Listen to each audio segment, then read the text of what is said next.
Hey everyone, my name is Josh and welcome back to your fourth stimulus check and news update.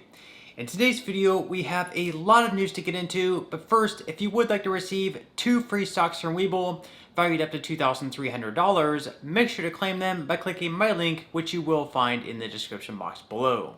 Okay, so with the federal government running out of cash to pay its bills for the month ahead, Treasury Secretary Janet Yellen has been urging Mitch McConnell and other Republican leaders to help Democrats raise the debt limit ceiling. So, what is the debt ceiling exactly, and why is it so important? Well, the debt ceiling is basically the legal limit on the total amount of debt that our government can borrow from the public. As of June 30th of this year, an additional $6.5 trillion was borrowed from the $22 trillion already approved in 2019, raising the debt ceiling to $28.5 trillion. Being that we've already reached the new debt ceiling, lawmakers hope to raise it once again. If they don't, then our government can no longer issue debt and will completely run out of cash. Despite Yellen and other Democrats pleading with Republicans to help them raise it, 46 of them in the Senate have already pledged not to increase the debt ceiling. Mitch McConnell took to Twitter to explain why he and other Republicans have no interest whatsoever in raising the debt limit. First, he said, Democrats have chosen a partisan path on spending. They want to tax and spend historic sums on radical, far-left policies with no Republican votes and no Republican input. But first, they're demanding Republicans help lift their credit limit to make it happen? That's absurd. McConnell then went on to say Democrats have every tool that they need to address the debt limit on their own, just like they plan to bury Americans in taxing, spending, and inflation on a partisan basis. Democrats have unified control and brag about the radicalism they're ramming through, so they'll be on their own. Finally, McConnell said, let's be clear, with a Democratic president, a Democratic House, and a Democratic Senate, Democrats have every tool they need to raise the debt limit. It is their sole responsibility. Republicans will not facilitate another reckless, partisan taxing and spending spree. So McConnell is basically saying here, if Democrats plan to push their legislative agendas alone, without any support or approval from Republicans, then Republicans, in return, aren't going to help them out. Republican Senator John Cornyn made comments on the floor about why Democrats will have to raise the debt ceiling by themselves. The fractures in the reckless taxes and spending spree aren't just deepening in the Senate. House Democrats are beginning to wring their hands, trying to figure out if they can justify such extreme spending and taxing. And I must say, it certainly will require some creative thinking. Trillions more in borrowing when American families are already being pummeled by inflation. A sweeping amnesty with no effort to control the growing immigration crisis at the southern border.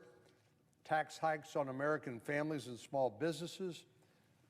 Our Democratic colleagues are proposing the most extreme policy proposals that one might imagine in this one massive bill. So getting their members on board is half the battle. But we are now seeing the internal debates and discussions among Democrats wondering if this is the wisest course of conduct. Because there's no doubt about it, this is a massive amount of money.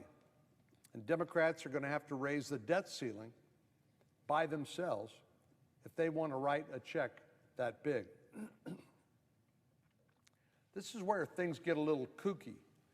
Even though this is a partisan spending spree, our friends across the aisle expect Republicans to join them in raising the debt ceiling, claiming that this should be a bipartisan effort. But it's clear Democrats don't require Republican support. They can attach this credit increase to the tax and spending spree bill and pass it with only Democratic support. The only problem is they don't really want to own it. They want political cover. They want to help us, they want us to help them pull the pin out of the economic grenade that they're about to toss in the laps of the American people. when this reckless tax and spending spree inevitably blows up, they want to be able to blame someone else. They want plausible deniability. But it's not going to work that way.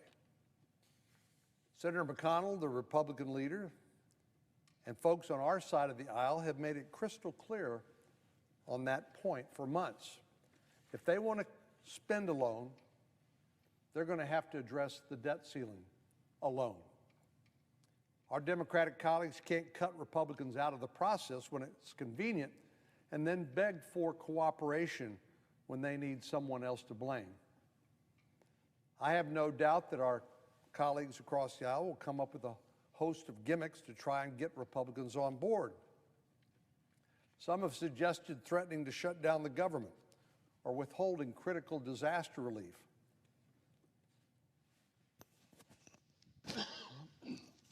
To be absolutely clear, folks on our side of the aisle do not want a government shutdown. The American people and our economy are already experiencing enough pain. In my state of Texas, we've suffered enough natural disasters for me to understand how critical it is to get disaster relief out the door as quickly as possible. Communities impacted by hurricanes and wildfires do not deserve to be treated as political pawns on a chessboard. If Democrats want to charge $5.5 trillion to the taxpayer's credit card, they'll have to increase the credit limit themselves. And they can do it by themselves with the $3.5 trillion social welfare bill. And they can't treat disaster victims and government funding as hostages. Our Democratic colleagues already went on one partisan spending spree earlier this year, an additional $1.9 trillion under the guise of providing COVID relief when only about 10% of it actually addressed COVID. And that has fueled, in the opinion of people like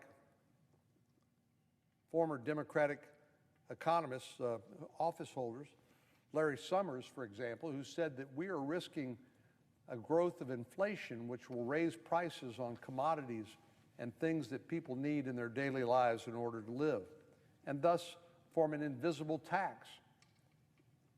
As it stands today, our debt is roughly 107% of our gross domestic product, $28.7 trillion and counting. Most of us can't imagine what $1 trillion is, much less $1 billion, but it's roughly $28.7 trillion. So, without Republican support, which they'll need at least 10 votes in the Senate, Democrats will need to do this by themselves. One option they have, which they said they already don't plan on doing, is to use their $3.5 trillion tax and spending bill to raise the debt limit. Again, Democrats have maintained their stance that they don't plan on doing it this way, and instead, they hope that Republicans are just bluffing. So this is the biggest issue currently going on right now in Washington. The House will finally be returning to Washington on next Monday, and in order to keep federal agencies open beyond September 30th, they will need to get this continuing resolution done quickly. After Democrats and Republicans, or perhaps just the Democrats, figure out how to keep the government running past the end of this month, their next task at hand will be to pass the two major bills currently going on in Congress. Being that progressive Democrats are linking the $3.5 trillion reconciliation bill and the bipartisan infrastructure bill together, one won't be able to pass without the other. Of course, there is currently an agreement in place for the bipartisan bill to be voted on by September 27th, but that deadline can pretty easily just be pushed back. Even if they were to hold a vote on the bipartisan bill, presumably it would end up failing due to progressive Democrats voting no on it. They've already said no on the bipartisan bill until they can first get an approval on the reconciliation bill.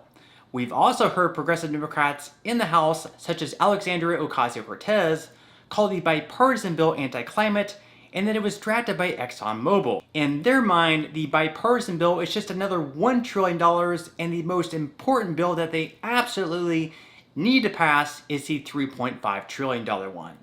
Of course, they'll still need to push over the final level boss, I guess you could say, in Senator Joe Manchin. he's still saying he only wants to spend 1.5 trillion, which is significantly lower than the 3.5 trillion they're seeking. That's a good ways apart. Put it this way, you could create a stack of $1 billion bills, and by the time it totaled 1 trillion, it would be 68 miles high. Or you could take dollar bills, stack them on top of each other, and they would stretch 96,906,656 miles, which is also further than the distance of the Earth to the Sun. Oh, and that's just $1 trillion. Senator Manchin and other progressive Democrats are $2 trillion apart. Just some perspective there. Okay, so in some other news, in the next 30 to 45 days or so, we can expect the Social Security Administration to officially announce the cost of living adjustment for 2022. Since the adjustment is based on the average increases in the Consumer Price Index during the months of July through September, current estimates believe that we will see an increase of at least 6%. Based on that figure, the Senior Citizens League says that most people should see an increase of nearly $100 per month, which would bring the average monthly benefit to $1,652. Being that there's not much help offered to seniors until then, this increase is going to be extremely welcomed. And even though the Senior Citizens League has also campaigned for a one-time payment of $1,400, a one-time $1,400 stimulus check, per their recent petition, we haven't heard much buzz in Congress for one. And with the government still needing to fund itself through the rest of this year, along with the two major bills currently going on in Congress, it's pretty difficult seeing them find the time for a standalone bill for helping out Social Security beneficiaries. However, this is something that does need to be addressed in the near future though, especially considering that the fund may soon be running out of money. According to the Treasury, it's possible that the Social Security Trust Fund could be running out of money within the next 12 years. With life expectancy increasing, birth rates declining, and thousands of baby boomers retiring every single day, there's just not enough younger people entering the workforce to offset all of these costs. So really not sure what they're going to do about this problem, but for the past several years, it just seems like our lawmakers have been kicking the can down the road and pretty much just ignoring that the problem even exists. But on that note, I'm going to go ahead and wrap up this video. Again, if you would like to receive a couple of free stocks from Webull, make sure to quickly claim them by clicking my link, which you will find in the description box below. To receive the first free stock, you will need to fully open an account. Then to receive the second free stock, which will be valued up to $2,000, you'll need to make a qualifying deposit of at least $5. And even if you aren't all that interested in investing or continue to invest at this point in time, you can always sell the free stocks that you receive and transfer that money, however much they're worth, right back to your bank account. So free stocks or free money is completely up to you. So once again, I hope everyone has a great and safe rest of their day, and I'll see you in the next video.